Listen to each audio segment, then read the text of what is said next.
Fireworks and Friendships.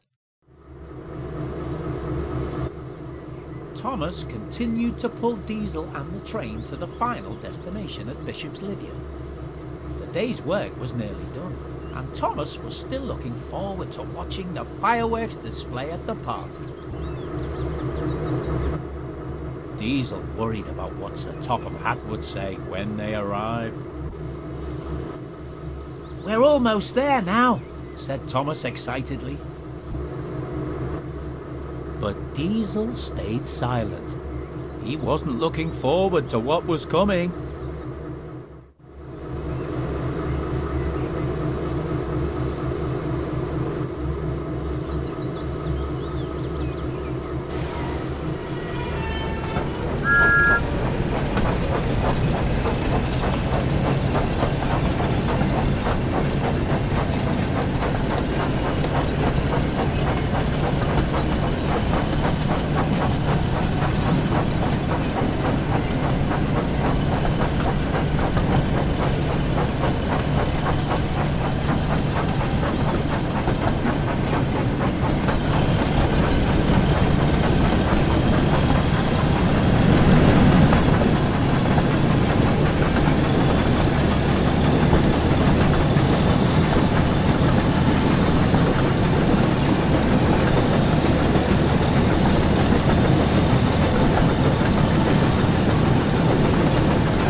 engines finally arrived at the station.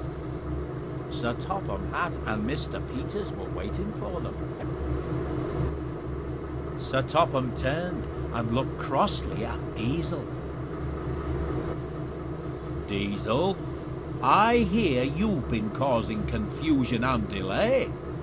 I sent you to the mainland to deliver some goods, not to follow Thomas here and cause trouble.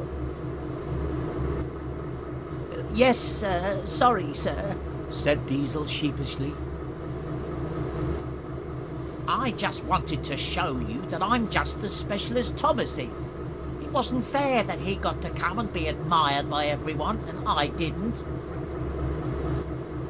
Thomas was invited because Mr. Peters asked if he could come. Not because I think he's more special than any one of my engines, including you, Diesel. Diesel felt rather foolish. I'm sorry, sir. And I'm sorry, Thomas. I didn't mean to cause you all this trouble. That's all right, Diesel, said Thomas. If it were up to me, Diesel, continued Sir Topham Hatt, I would send you back to Sodor.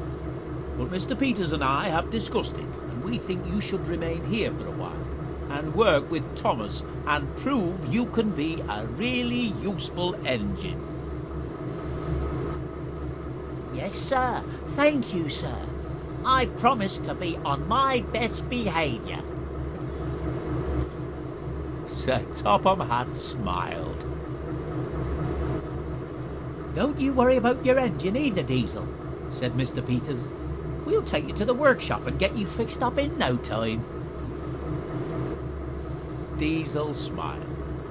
He was looking forward to being back in working order. Then Sir Topham Hatt turned his attention to Thomas. As for you, Thomas, due to your recovery of the gifts and rescuing of a fellow engine, you have once again proven yourself to be a really useful engine.